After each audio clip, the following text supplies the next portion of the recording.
Welcome to Reboot Reflections, where we share our thoughts and insights about relationships, wellness, and business. We're your hosts, Becca and Andrew. We've been married for 10 years and have plenty of knowledge and experience in our relationships, the wellness industry, and the business world. Grab a coffee and let's chat. Hello, everybody. Hi, welcome to episode 13. Lucky number Trente. How do you say that in French? Trent. Dix, un, douze, tres. Lucky number tres. Yeah. Lucky number tres.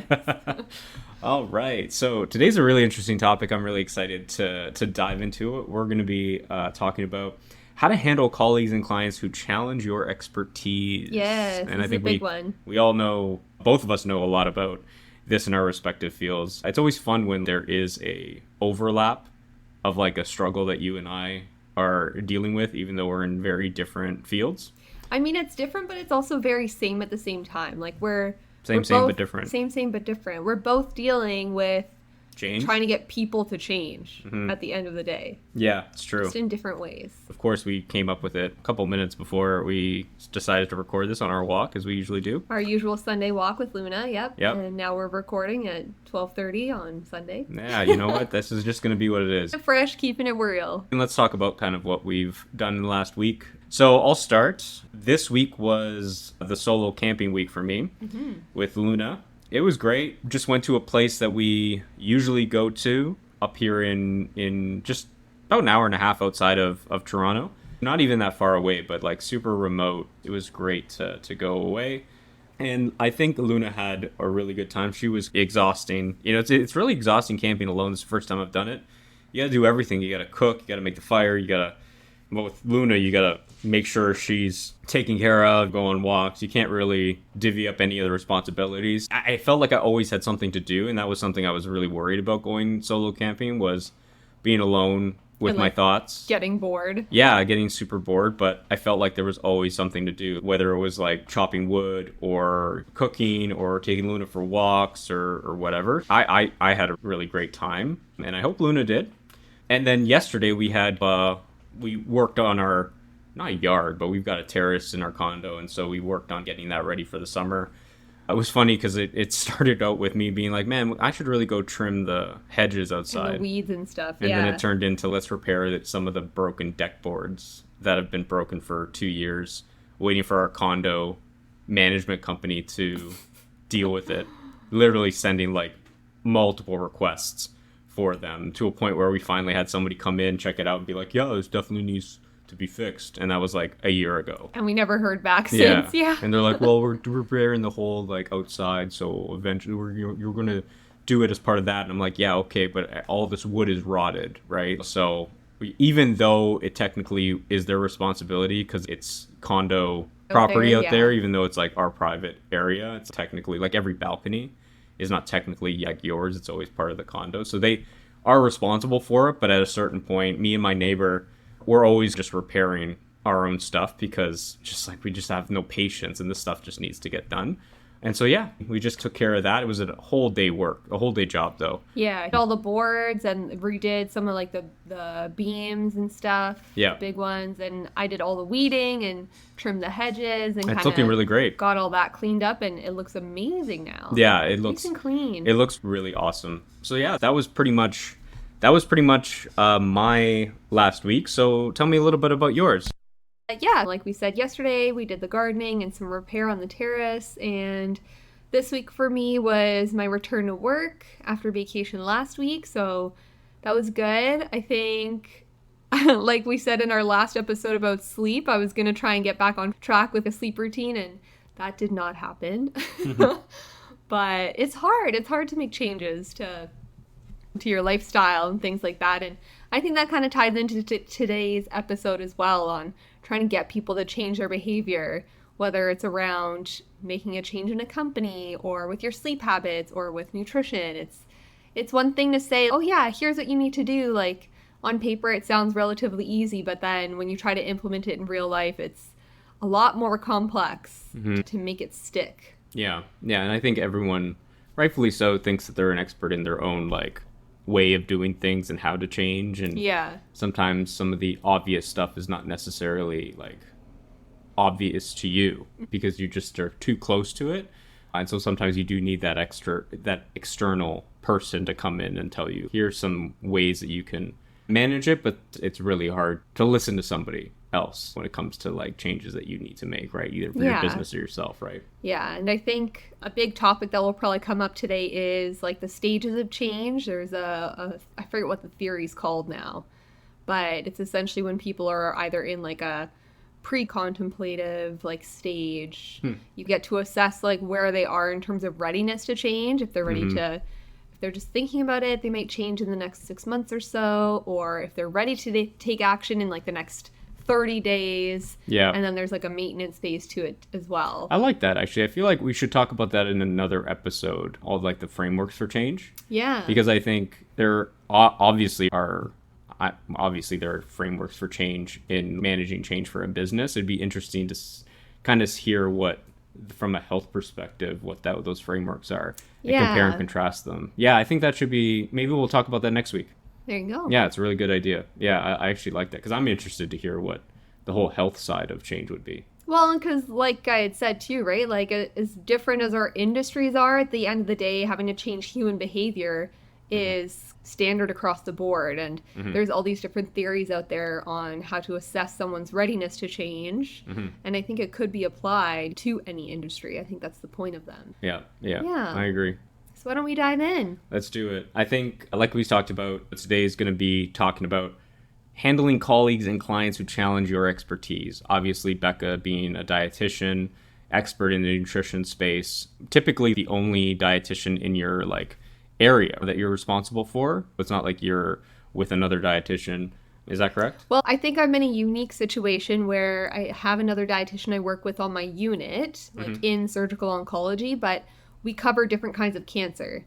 So there's no overlap in terms of your patients. There's no overlap in terms of our patients. Okay, except right. for if I have too many patients and she can take someone from me, then she'll take over some of my cases sometimes, or vice versa, depending on our caseloads. But during rounds and in terms of like patients, it's always like you're assigned to a certain set of patients and then this person is assigned to other patients, so there's no overlap. Right, like I'm always Okay. assigned to like colorectal cancer patients, whereas she's always assigned to urology cancer And in patients. rounds, you're always the only dietitian there. Yeah. Okay, great.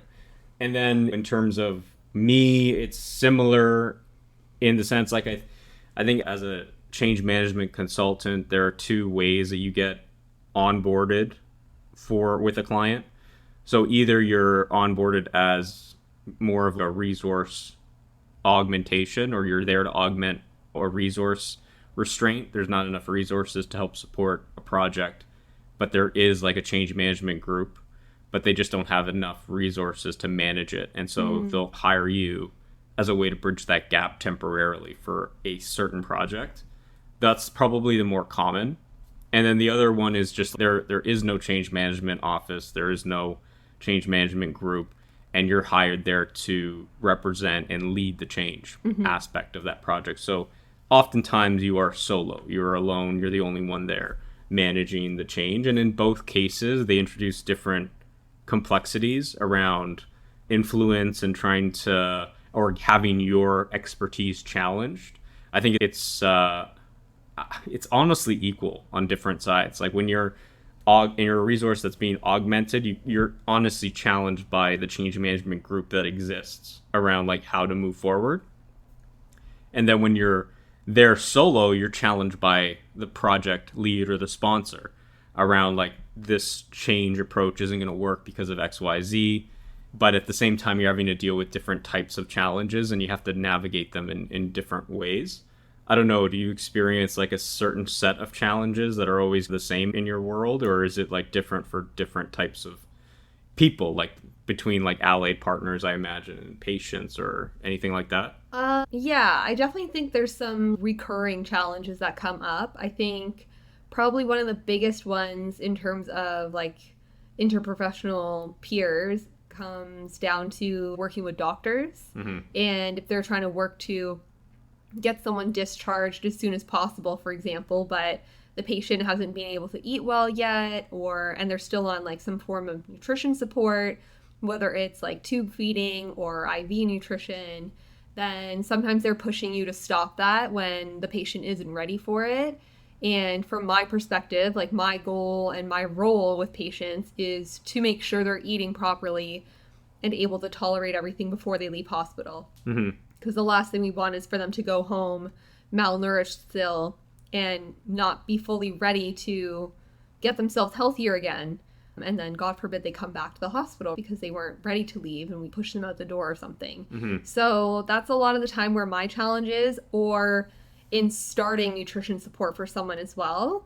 So if a patient hasn't been able to eat or drink anything for usually 5 days is when I'll start bothering the team to say, hey, we need to get some form of nutrition support in here for them, like especially if you don't think they're going to be able to start a regular diet the next day or two. And that's when my role comes in. And sometimes they're like, we might start them on fluids tomorrow and we might start them on this like the next day. So like we can just wait and see. And I'm like, okay, but that's not really good enough. Like even fluids, you're getting what, 500 calories a day? Like it's nothing. So sometimes I have to really push them to understand someone's history as well. If they came in, they haven't been eating well for 2 weeks or a month, like you need to make sure the team is aware of that as well.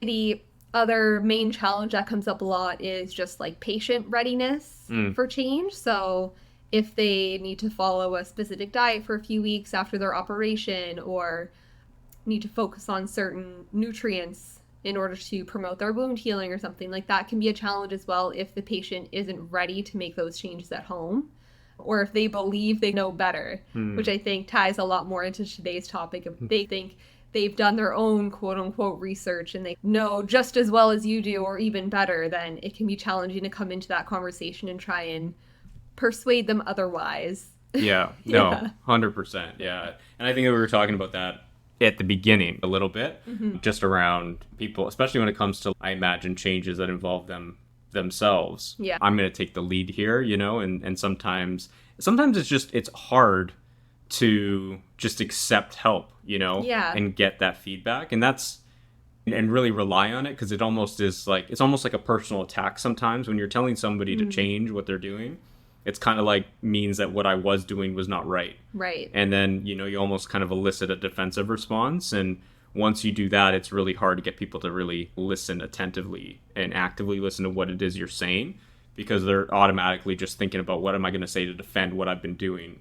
And it's interesting. I can see that in the health side for sure. The business side, I always get a little bit, I obviously get annoyed by it. You coming in, you've been hired as an expert. This is like what you do 100% of your time. Like you're a dedicated professional in that area. And for me, sometimes you're just like, if you're not going to listen to my feedback, why did you hire me? Yeah. And I think the element that also makes it difficult is, for me, I'm a solopreneur. My business is based off of my track record. And so if you're not going to listen to what I have to say and you're going to do something different and it's going to fail, that obviously reflects on me and it reflects on my business. And there is that element of how much pushback do you accept before you walk away. Right. And that is always a possibility within my line of work, because people aren't going to listen to my feedback. At the end of the day, my name is on it. Reaver Consulting is the company that was hired to help support this change. And if this change is not successful, then who else would you blame but the change manager? Yeah. And so there is always that element of like, I'm going to provide you this advice. We're going to follow it when it's in my realm. And if we fail, it's going to be on me. If we succeed, is it always on the change manager? No. That's the other thing too. Failure always lies on the change manager, I always find, because people aren't using the system or whatever. And what did the change manager not do to help increase the adoption and utilization of this product? And when it does work, they're like, oh, it's just a superior product. That's why people are using it. Had nothing to do with how the change manager helped with training and communicating and all of that kind of stuff. But when things go wrong, change managers are the first people to blame, which makes the job incredibly difficult. And that element is actually what attracts me to it. This idea of having to navigate the interpersonal relationships that exist within the project team, within the broader, team in the business, and how do you find ways to influence each of the individuals that have very different roles and responsibilities. I find that interplay and that complexity just exhilarating, to try and solve, which is what keeps me going. Yeah, and I think I'm the same way. Like, I think that's part of what kind of drew me into studying nutrition and becoming a dietitian is like understanding how complex Hmm. the change can be for human behavior in order to just change your diet, for example. It seems so simple, Hmm. and yet it's so hard to actually carry through with it in real life for people. And I think that's part of what makes it exhilarating for me is helping people learn and understand that sometimes they're overthinking it. A lot of times people who want like a quick fix, right? Hmm. You want to lose weight, someone tells you to cut out carbohydrates. You're going to notice like a change right away because you're obviously cutting out an entire food group. You're going to lose weight. But Yeah. when you decide to start incorporating those foods again, that weight's going to come right back, and having to try and teach people the healthy and the long-term way to do things and seeing them actually do it and start getting the results that they want is like so empowering for that person, and it makes me really happy to see people doing it the right way and Mm. not in a way that's going to harm their health or their long-term health. So I Yeah. think that's part of it too, is like that exhilaration of being able to work with them to make the change happen in a way that's going to work for the individual. Similar Yeah. to you with an individual company, everything's going to be different from one change to the next. And It's a dance. You got to make sure you ease into it. You can't be too aggressive. You've got to make sure that you have that right element of empathy. And the funny thing that I always joke about is, or with change and managing change at a business, is people are like, oh my God, it must be so hard to manage and help change the behavior of thousands of users in a business. And I'm like, honestly, it's more challenging to manage the change of it within the project team of the 10 people involved. mm-hmm. Like, there is an element, change doesn't just happen to the end user. The change is actually happening within the project team and on so many different levels. Like, the actual product that's being implemented isn't even the most complicated part or the most complex part of the change. It is complex, but there is also complexity on, especially with me and the way that I manage change. The way I manage change is not really textbook. A lot of textbook change managers manage change linearly. So if you think about the ADKAR model that we talked about in the past, if you think about just waterfall in general in terms of projects and how they typically are getting managed, it's very linear. It's like we do this, and then once that's done, we have to do that. And then once that's done, we do the next thing, and so on and so forth. And the same thing with ADKAR. They believe that there's this awareness that needs to be built, and then once that's established, then there's desire that you need to build up, and then you need to go to knowledge, ability, and then reinforcement. But the truth, in my experience, and what I think a lot of lean change management is starting to push, is this idea that it is dynamic and it goes back and forth.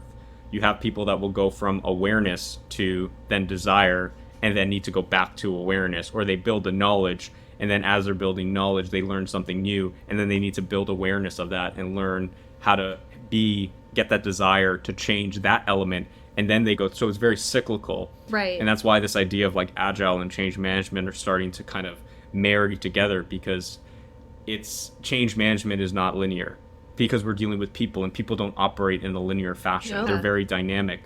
And so that's how I manage change. And that's a very new concept within change management. Like, only these last like couple of years, I think post COVID, people are starting to really see that, because they've actually seen what dramatic change can do and how people have navigated that. I think it's opened their eyes. And I think what most people maybe don't realize about change management as well is how long you're planning this change before the end product is even put into place. A year, 2 years. So Yeah. for those couple of years leading up to it, you're trying to push the team to say, hey, here's what our end goal is. But in order to get there and to make it as flawless or seamless as possible, we need to backtrack and start with this first. We need to do testing. We need to do pilots. We need to do a focus group or talk with some people in those areas. And there's a lot of effort that goes into it behind the scenes. And I think that's what you're saying, is getting your key partners on board with the change first, with those 10 people you have on your team, is where the real struggle starts. Yeah. Because sometimes they're just so focused on, we need to just get it out. We need to just roll out. Let's go. Let's do the linear fashion. We know it's worked before for us. Yeah. But it hasn't worked as well as it could most of the time. Yeah, and the issue with change management, as I've spoken about it before, is that we tend to be we're the least resourced in terms of any like key element of a project. Change management still is one of the lowest in terms of budget allocation to the team. I think typically you'll see it, ideally you'll see 10% of the actual project budget dedicated to change management. I think that's pretty standard, but I don't think I've ever been involved in a project where change management represents 10%. It's usually much smaller than that. Right. And so with that means that you need to rely on others to help manage the change. And so you're providing advice on what they should do. And so the buy-in is essential, because if they don't buy in, they're not going to do it. If they're not going to do it, the change fails. But you touched on a few key elements. We should be involved right at the get-go to help, but we're not usually, There's right? the other challenge. Yeah, you're not involved as early as you should be, really. Yeah, because like at the end of the day, and it always baffles my mind, because I'm like, how are you creating a strategy for change without engaging the end user first, without understanding like what are the issues?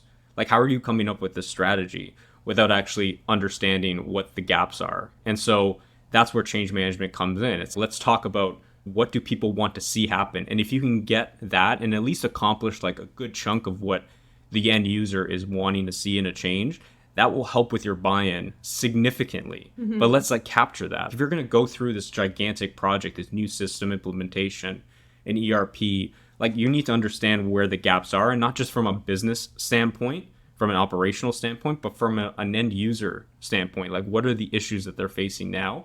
Will this system resolve it? If not, why not let's try to introduce some of this stuff so that you at least appear that you give a shit about what the end user is going to experience and feel. And so we typically come in, change managers, way after the requirements are set. And so then we have to deal with the pushback from the end user to be like, this doesn't solve the problems that we're facing right now. And at the end of the day, it's, oh, too bad. Like, well, we got to launch this thing anyway.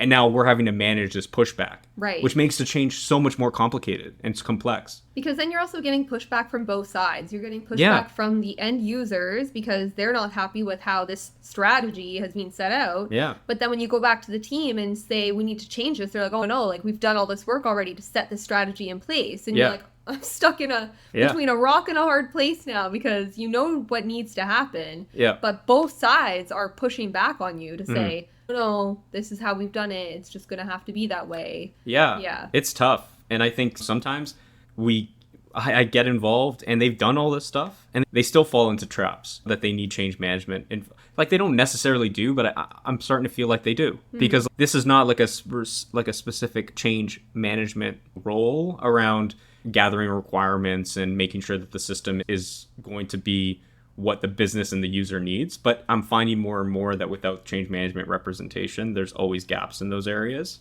And I think even when they are doing these surveys, sometimes they do them and the project launches in a year, 2 years from now, and they're not constantly keeping up with that pulse.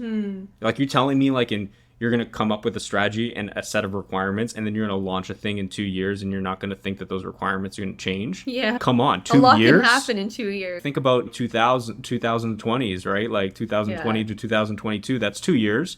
A lot of shit happened within those 2 years. Yeah, right? A lot of change. Think about that, guys. This is the type of stuff that you need that representation, because unfortunately, it's just not top of mind.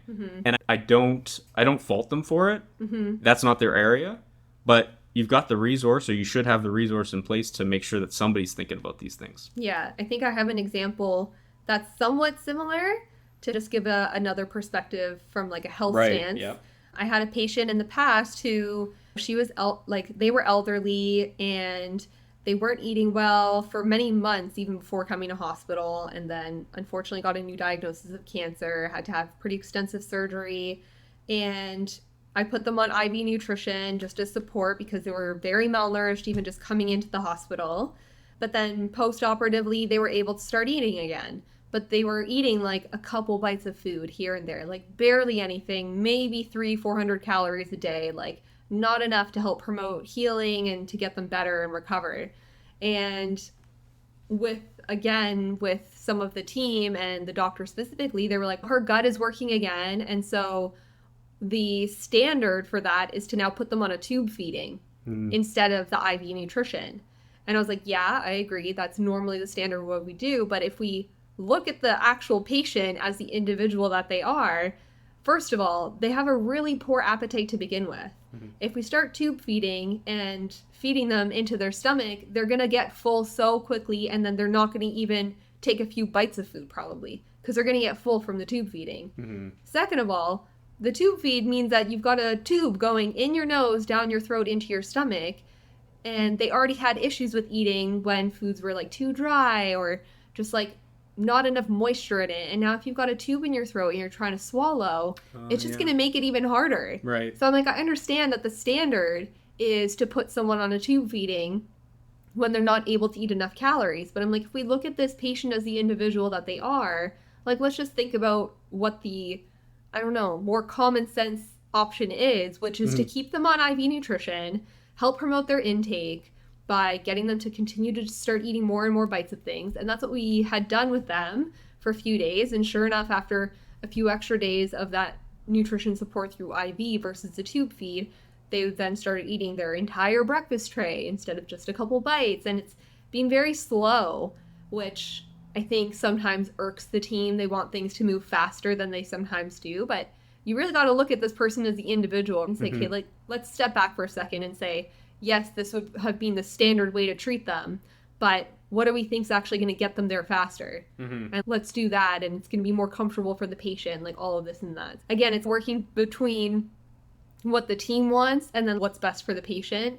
Yeah. And you're like stuck in the middle, and you're the one who has to really advocate for what's going to be right for that person. And yeah, that's true. From your perspective, what's going to be actually right for the people who are going to have to make this change. Yeah, there's a lot of parallels between the type of work that we do. And yeah, I think anyone who works with me knows that I, like, as a change manager, you need to advocate for the user, just as I imagine as a dietitian, because that's what your job is. Like, for me, I am the voice of the user. Like, that is the role that I see change managers holding. There is this dance, like I said, that you need to have around making sure that you're respectful and empathetic to your colleagues on the project or your allied partners in your case, because you need to work together to accomplish the goal. And I think at the end of the day, there are a lot of benefits that your partners can provide you, because you don't know everything. Not you, in general. Right. Like, in general, I don't know nobody everything. Knows everything, yeah. When I'm dealing with clients, they know their business better than I do. Mm-hmm. And so there is value in what they're providing me. And so if we move on to this idea of what do you do to manage this and influence it, it's recognizing that there is value in what they're saying. Yes. Because the speed at which they need the project to move is going to benefit the overall business. And if it benefits the business, that also benefits the end users who are being paid by that company. The speed, has to deal with like overall patients. How many patients can they flow through and help and all of that kind of stuff. And so it's trying to find a happy middle ground. And for me, it's like, where can I insert myself to help support and provide the resources that the team needs in order to accomplish a goal?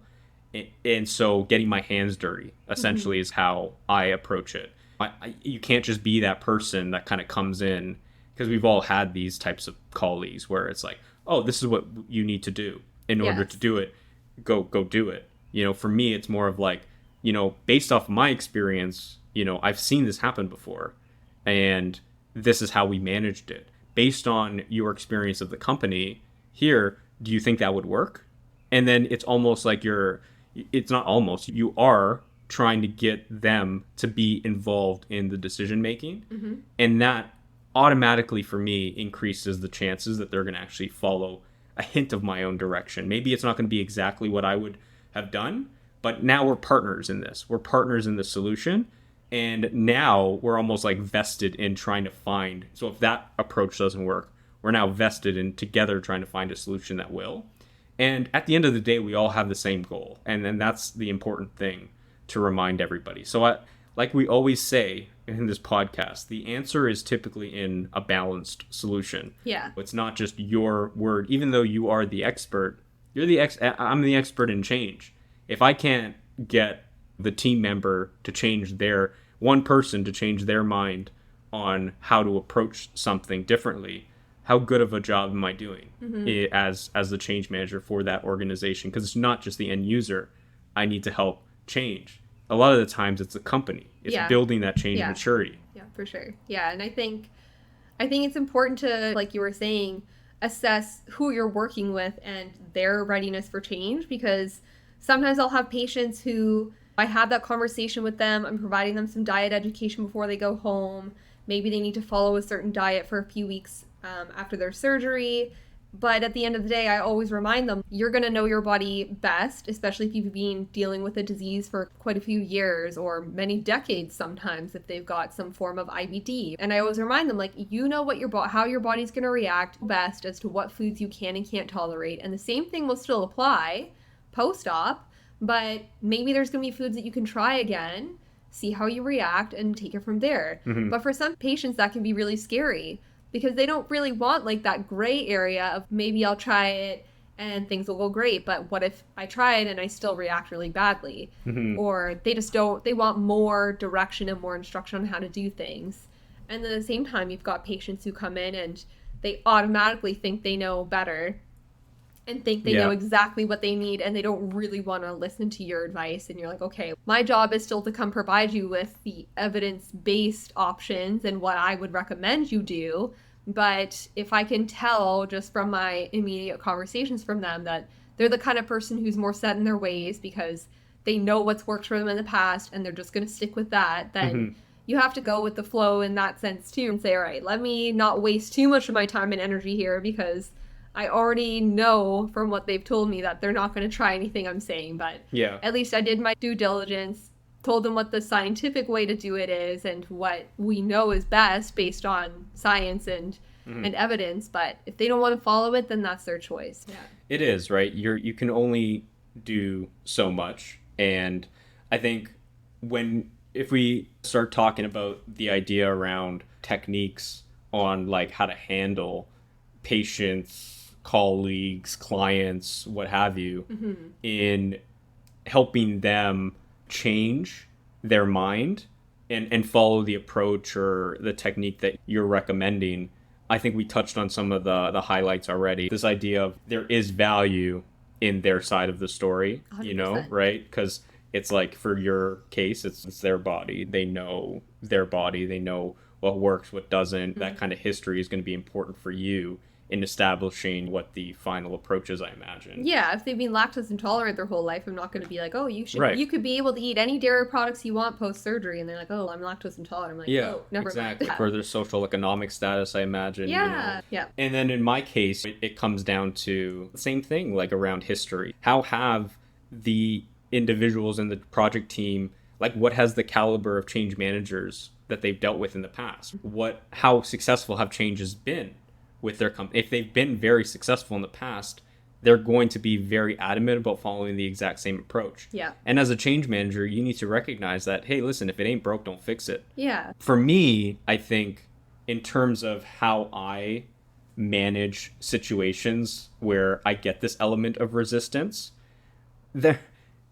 I think one of the things that I always try to advocate is the idea of piloting, of testing things out. Because just because things have happened a certain way in the past doesn't necessarily mean they're going to happen the same way or be successful in the future. But I also don't know. And I don't know as much as they don't know around what the future holds. Because unfortunately, like I've said many times, I'm not a fortune teller. And so relying on these pilots and experimentation almost provide the evidence I need in order to come in to say, hey, we tried it. This didn't work. It's not going to work if we launch this with a broader group. Right. Let's change our approach. Let's use what we've learned. And that kind of aligns to two other important elements, which is constantly gather feedback. It's very hard as a change manager to provide feedback and approach without the backing of the end user. And so having those feedback mechanisms in place to gather the insights is really hard to refute. Like, from a senior leader perspective, if you can go in and you can tell them, hey, I know you want to do this, but this is what we're hearing from the users. It's very hard to refute that. You they'll have to deal with it. This is what the users want, so let's just find a way to give them what they want. And having the metrics in place so that you can track the performance. Establish what your goals are early. What do you want to achieve, whether, I imagine, with a patient or, in my case, a project? And what do you want to achieve at the end of this? XYZ, lay that out. You want to increase your revenue, you want to increase customer experience, you want to increase efficiency. Okay, to what level do you want to achieve this? And let's track this during the pilot and implementation. Are we there? No. Are we trending towards it? Yes. Okay, let's continue on. Mm-hmm. Are we trending the opposite direction? Yes. All right, let's adjust. And so you need to, I find, talk is cheap in my industry. Yeah. And you need to, and you get a lot of pushback about establishing metrics because nobody likes to be proven that they're doing a bad job. Yeah. And change managers are the worst at this sometimes because it's, and rightfully, it's a complex, change management is complex. And you can't guarantee that everyone's going to follow a direction and approach and change the behavior in the way that you want them to. Mm-hmm. But that's not the expectation you need to set. The expectation is we're going to track this and I'm going to be with you every step of the way, monitoring it. And as we see things slipping, we're going to come in and adjust. Mm-hmm. If a change manager comes to you and says, listen, we're going to do this and I guarantee you we're going to get these results, you fire them on the spot because they're useless. At the end of the day, Yeah. you can't guarantee shit when it comes to change. And so the only thing you can do is be there, monitor, assess, adjust, mm-hmm. and then repeat until you get to that goal that you've established. But so many projects I've been on where they haven't tracked anything. And I'm like, how do you know that you achieve the goals of the project? It's like, well, we launched the system. I'm like, yeah, but if you have the same problems that you had before, except now you're $10 million in the hole because you spent money on a new system, is that really a successful project just because you launched it? No. So you need to track these things. And that really helps with influence because now it's not just my opinion, it's facts. And lastly, the importance of covering your own ass because, like I said, change managers, you're always the throat to choke at the end of the day. And so if you have these metrics and documenting all the things that you've recommended, mm-hmm. whether they choose to do it or not, will help cover your ass mm-hmm. at the end of the day. And also, it's just, for me, it's stuff that I can use for future clients to make sure that I know what worked, what didn't, what I've recommended, what was actually used, and it'll help make me better at the end of the day, and that's the way I focus on it. Yeah, it's very similar in healthcare, where we're taking blood work every day, we're monitoring your vitals, your overall symptoms. From a nutrition perspective, we're usually trying to get an updated weight from patients every week to see how their weight is changing. And all of those things I'm looking at every day, like all of your electrolytes and different measures like that too, to see if my nutrition interventions are working or not and making the changes necessary to just tweak it here and there so that we can get that desired outcome. And it's funny because it can be very similar sometimes, like you said, where you're the throat to choke for especially more critically ill patients. I've had a patient, for example, in the burns unit, not with a burn injury, but with a different kind of severe infection. And we have had them on antibiotics for months. And unfortunately, they've been having pretty severe diarrhea. And everybody, as soon as there's diarrhea, they're like, oh, it must be the tube feeding. It must be the liquid protein supplements we're giving them. It must be this and that. And I'm like, guys, they've been on 30 different kinds of antibiotics. Like, you don't think that's the thing we should look at first? Or the fact that they've been on tube feeding for months and they haven't been able to eat regular food and they're getting liquid food, so it's probably going to be liquid that's coming out. That happens to Luna, right? Yeah, exactly. But it's sometimes people are very quick to jump to one conclusion because it's just the easy solution to be like, oh, we just need to change their formula. We need to do this and that. But like you said, it's important to cover your own butt with your clear documentation too. With this, I did end up putting them on a higher fiber formula with some prebiotics in it to try and help with that. And it did help. It decreased how many bowel movements they were having every day. And yet, when I went to go check on them a couple of weeks ago, one of the nurses was like, they're still having diarrhea. Like, I think it's the formula. And I was like, no. Like, they were having like 7, 8, 9 bowel movements a day. I changed the formula, we tweaked some things from a nutrition perspective, and now it's 3 or 4 bowel movements a day. That's quite a drastic difference. It's a 50% reduction in that measure, right? Yeah. And from my perspective, like, their vital signs have been stable, their symptoms have decreased, their blood work is stable.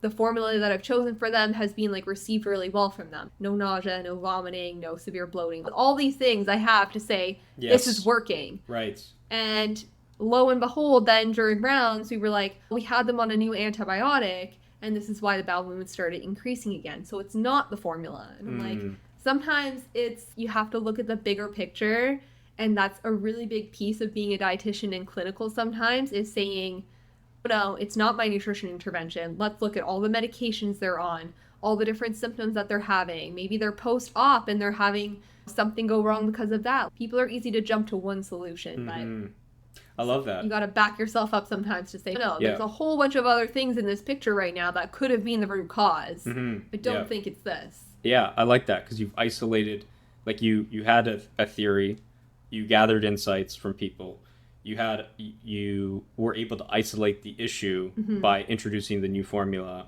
and then based off of that, you had the metrics to be able to go back and say and refute certain ideas and like new theories based off of the stuff that you've done. And that's exactly what I ideally want to do in managing change. It's people aren't adopting this, they're not utilizing it the way that we expected. Okay, let's isolate that problem and let's try to introduce a solution and then monitor performance to see whether that has changed or not.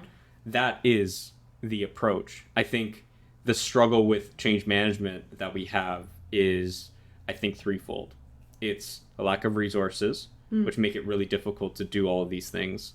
The lack of and a willingness to track metrics at a project level, just because I think people, business leaders, don't necessarily want to have proof and evidence of whether something has been successful or failed. But it also takes just a lot of time and energy to track all these things, and that's the resource issue, right? Oh, okay, yeah. And then the other last piece is the lack of budget and focus in the sustainment period that's sufficient, right? Because a lot of times budgets are set for implementation and then it's off to do something else.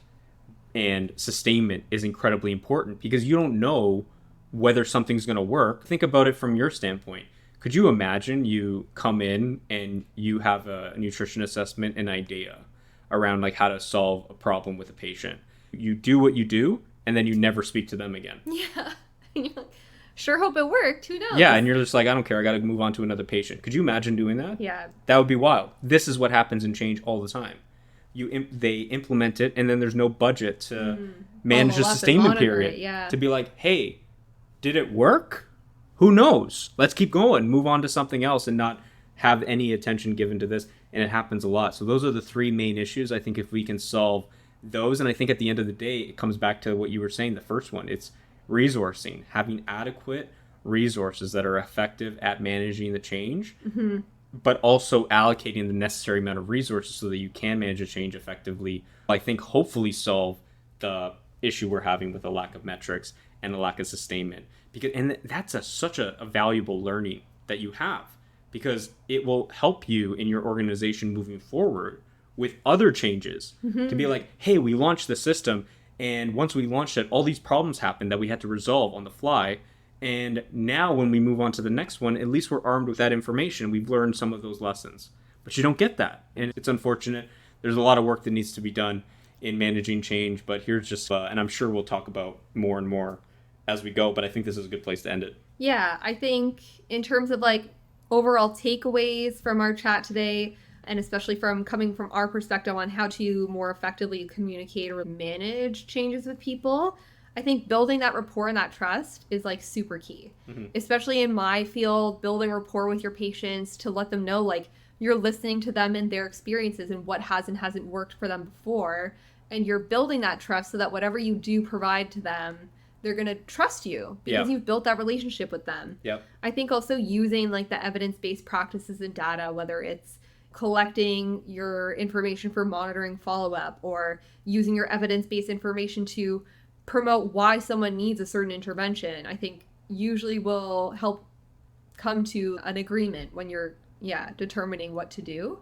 And then like the overall communication part is just being like clear and consistent with your communication, especially when I've had conversations with doctors about why someone needs to start IV nutrition, for example, you have to be clear and you have to be consistent with your messaging, and you have to make it very quick because they don't have a lot of time. So you have to come in and say, same thing, yeah. XYZ, here's why they need this, here's how it's going to impact them if we don't do it, here's how it could impact them if we do start it, and give them like that overall picture really quickly. Elevator pitch, yeah. Yeah, exactly. giving them like those benefits and those potential outcomes of your proposed approach. Yep. And then seeking support if you need it from higher authorities or from peers. Yeah, that's a great idea. Is a good one. And just also knowing when to stand firm and when to compromise or not to compromise with people as well. Because sometimes you do just have to compromise with patients if they want them off the IV nutrition and that's the last thing that's holding them back from going home. Sometimes you need to say, okay, I can give it one more day. Let's just give them a day, see if their appetite improves, and then they can go home versus just like sending them out today. Yep.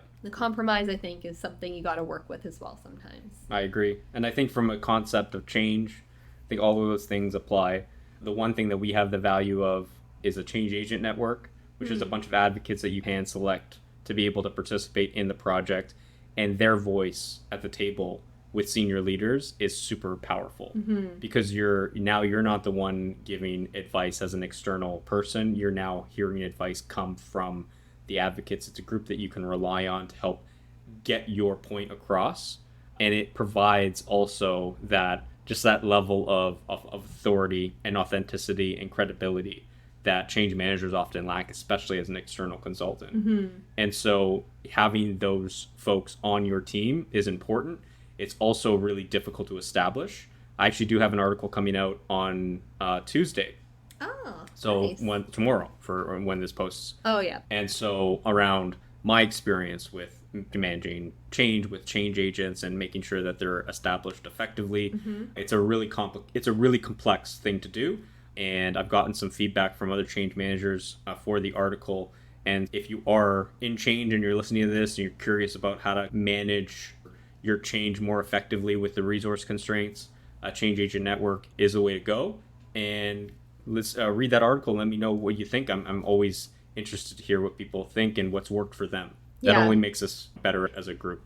So thank you all for listening. It's been a really great topic. I think, like you said, we're going to be doing this. There's so much more to talk about still. Yeah, you could go on forever about this. Yeah, and it was great to get back and talk to you guys again. Yeah, if you have any questions or comments, reach out to us on social media because we would love to hear from you. You can find us on all the socials at Reroute Reflection or email us at podcast@revertreflections. There goes Luna. She's ready to sign off as well. You can find us on socials at Reroute Reflections or email us at podcast@reroutereflections.com.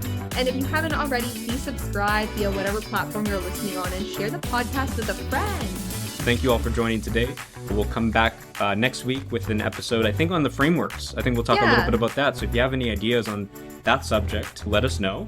If you have any questions about it, we'll add a Q&A segment to next week's episode.